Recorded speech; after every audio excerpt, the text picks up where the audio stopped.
Good afternoon. I hope you're all doing well. No, really, I hope you're all doing well. I hope you got TP.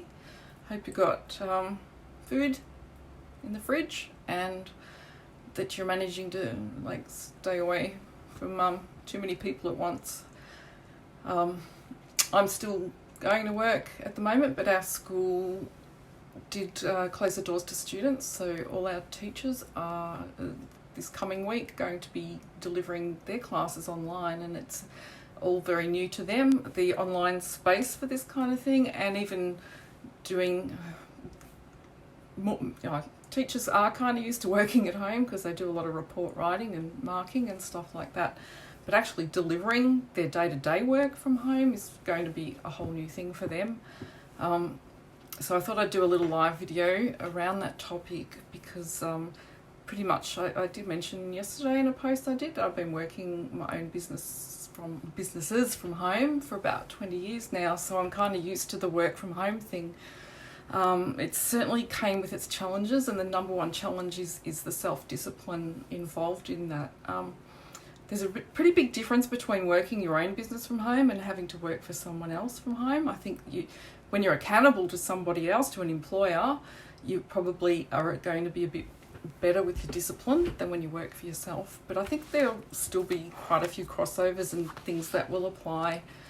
So I'll just give out a few tips about working from home, and hopefully it'll help somebody out there. I've really only kind of grasped the whole self-discipline thing in the last few months, like after 20 years of working from home. That's pretty sad, isn't it? I did allow a lot of distractions, a lot of excuses and stuff to get in my way. So anyway, here's a bit of a list for you. It does sound ideal working from home in your pajamas, but I recommend that you don't. And that's because we have certain feelings associated with our pajamas, and most of that is feelings of relaxation, feelings of rest, feelings of sleepiness and getting ready for bed. So if you're getting up in the morning and want to work from home in your pajamas, you're not setting yourself up for the right feelings. So I highly recommend you get dressed like it's a normal work day in whatever you might normally work in or go to work in. Pretend you are going to work and dress appropriately, because those clothes that you wear are going to associate with feelings of being ready for work, getting your mind ready for work and stuff like that.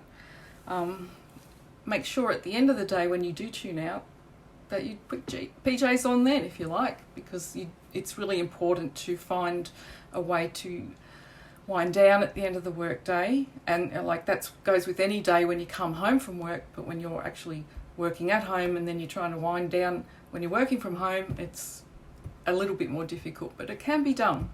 So that was my top tip. Number one, dress as though you're going to work anyway. Top tip 2, I did write these down, I had a good think about it. Structure your day as if you are at your place of work. So have your tea breaks at the same time, have your lunch breaks at the same time. If you have scheduled appointments on the phones, things like that, make sure that scheduling is really important, and that's only something I've learned in the last couple of months. Probably since January, I've only just started scheduling after 20 years of working from home. I've just started scheduling, and it's just made things so much easier for me, and it should make it easier for you. Top tip 3, you might actually not be used to the level of quietness around, especially if you're a teacher. So you need to set your environment up in a way that's comfortable to work in.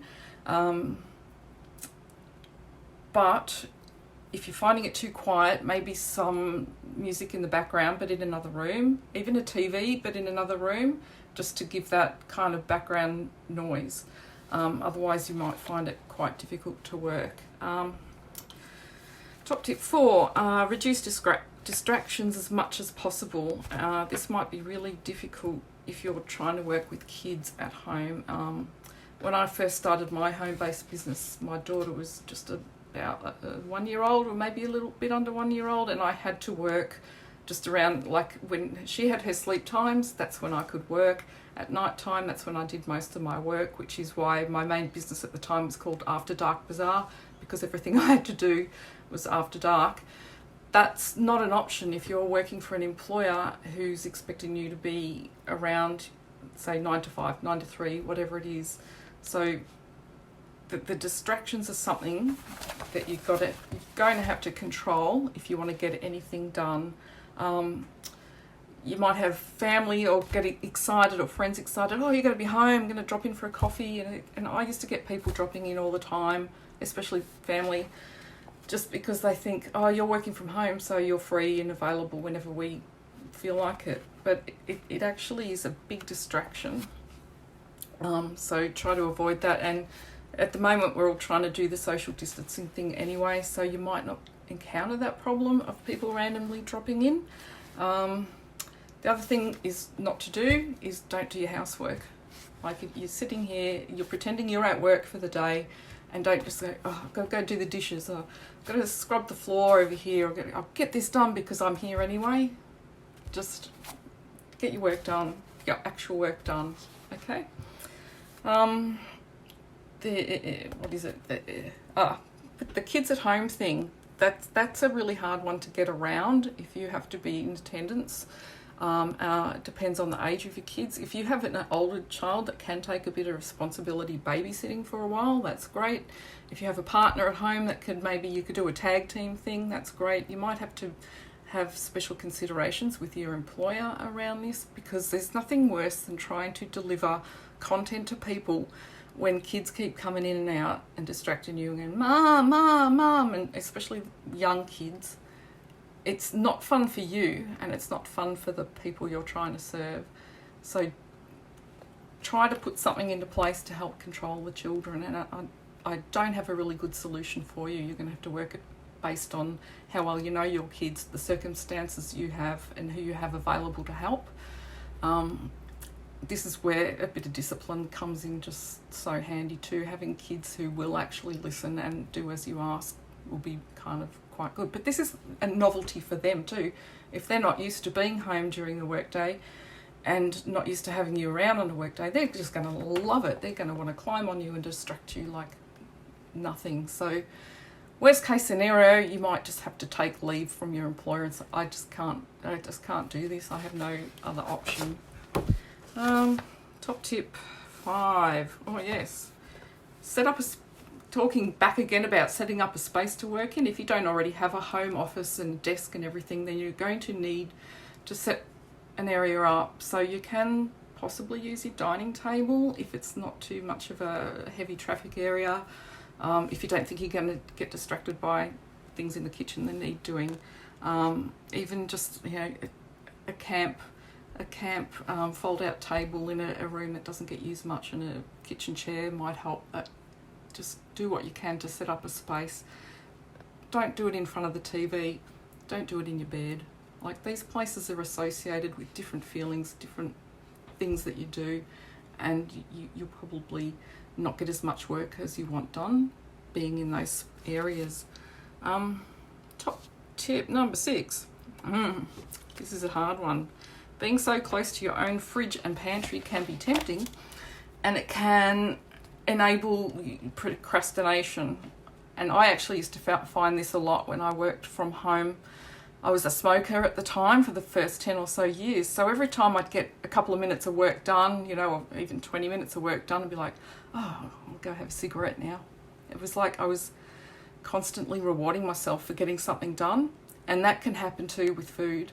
And just that, having that availability of food around you when you might not usually have that in your actual workplace can be just so tempting. So try to plan your day around a work day.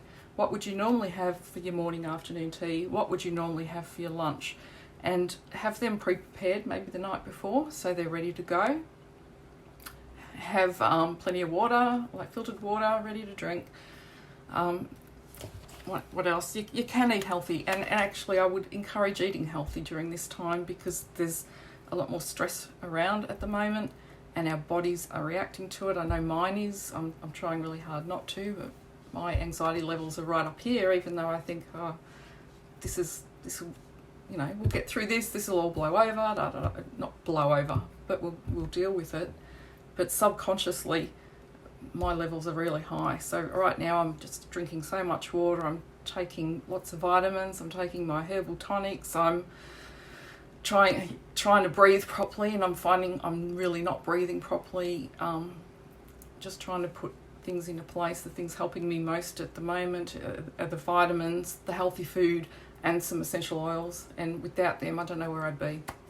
So I think I went off track there, sorry. I was talking about the food, yes, making healthy choices. If you are in a workplace where you usually go and buy your lunch every day, this is only temporary, okay? So just a little bit of planning and make yourself some healthy lunches, or even cook a bit extra the night before so you have a healthy lunch the next day made from leftovers. If you really think you need snacks outside of your normal routine, I recommend just drinking some more water or have herbal tea, because we can often confuse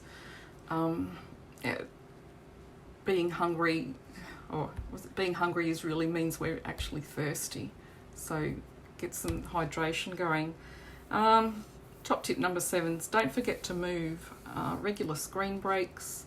And like even people in their workplaces don't do this enough, regular screen breaks. So getting up and stretching and stepping away from your screen, doing some stretches, some breathing, going for a walk in your backyard, even if it's 5 minutes, just do some what you can to keep supporting your body and moving around. So basically the top 3 things that are going to get in your way working at home: distractions, unhealthy habits, and low or no productivity. So hopefully I've given you a few tips to help you. Hopefully you also have a really supportive workplace. Maybe they've set up some regular online meeting calls so you can all check in, support each other with ideas and things.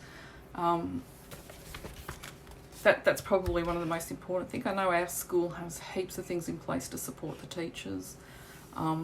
I'm hoping the internet survives the onslaught this week of hundreds and hundreds of students jumping on all at once trying to watch live online classes. It's going to put our NBN to the test, isn't it? In summary, anyway, stay focused, hydrate, take breaks as needed, dress as if you're going to work, make healthy food choices, and set up an environment conducive to working.